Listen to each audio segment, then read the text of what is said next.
Hey everyone, Tech Priest Fred here, coming to you with a sequel to my very first video series on the channel, the Canticles of Tacticus. This episode will be diving into the economy once again, but we'll be focusing on how the Incursion events and the Machines of War will affect it and what you can do to work them best. First, I have to say some disclaimers. This guide is aimed at more advanced players, because in order to utilize it, you will need at least 5 characters at high diamond, which can survive the 15 missions of legendary 14 track without losing them. If you don't have that, you should watch the video anyway to see why going tall in a single alliance might be a great idea for you in the future. The second disclaimer is that this method will sacrifice your Machines of War diversity for a more diverse, high-level collection of characters, and I mean normal characters like Actus or Tangida, which will help you in future legendary release events or guild raids or guild wars, and basically every other game mode, since they are the foundation of the game. The third disclaimer is that you should really think whether you want to follow this guide in the future, because each player has his own goals and prefers certain game modes over others, so that's completely fine.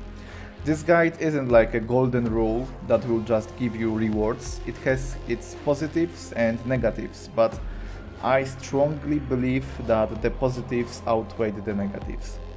So, okay, let's go. I will skip the beginner-friendly introduction to Incursion events and I will focus on the data that we want, since I don't want the video to be 45 minutes long. If you want some more explanation on the Incursion events, feel free to check out the Tacticus wiki or other content creators, preferably the smaller ones to give them some support.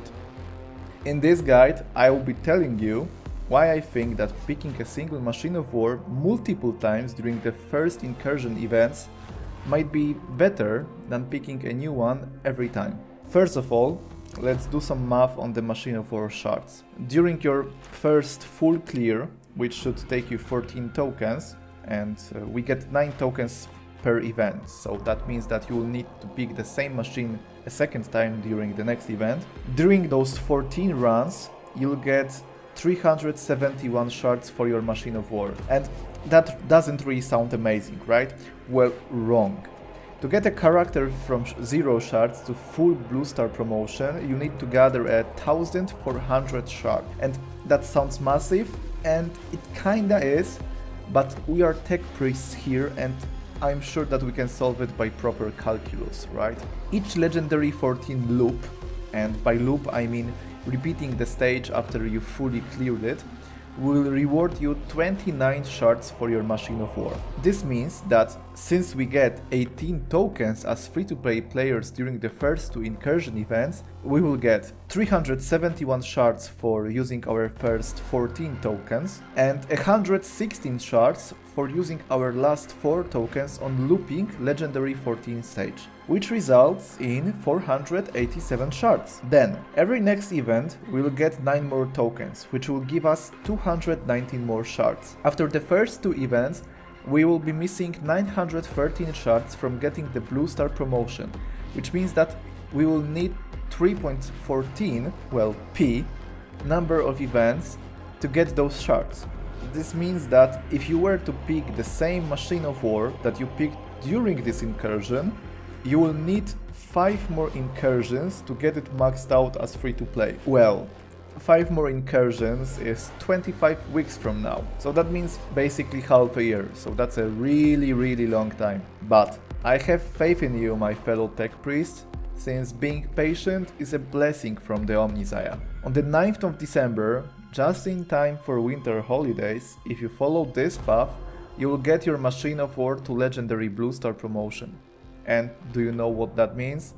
That means Archeotech. And we all know that Archeotech right now is used by Snowprint as a way to let us grind XP books. Maxing out a Machine of War means that you'll be getting 261 shards for it every 5 weeks, which translates to 52 shards per week. 52 shards per week is a little bit more than Snotfloga and Aitana combined, because they give 49 shards per week together and they are considered the best Archeotech farms in the game right now. That means that Following this guide will raise your Archeotech production a lot. And what can you spend it on? Well, we are getting new characters and new factions all the time. You can spend the Archeotech on experience books to be able to actually use them at the diamond level quickly. Or you could use the Archeotech to unlock special Rogue Traders shop characters, just like Niall when he was first released. This tactic is long-term value. It requires you to sacrifice your diversity in machines of war, but allows you to diversify your basic characters a lot more.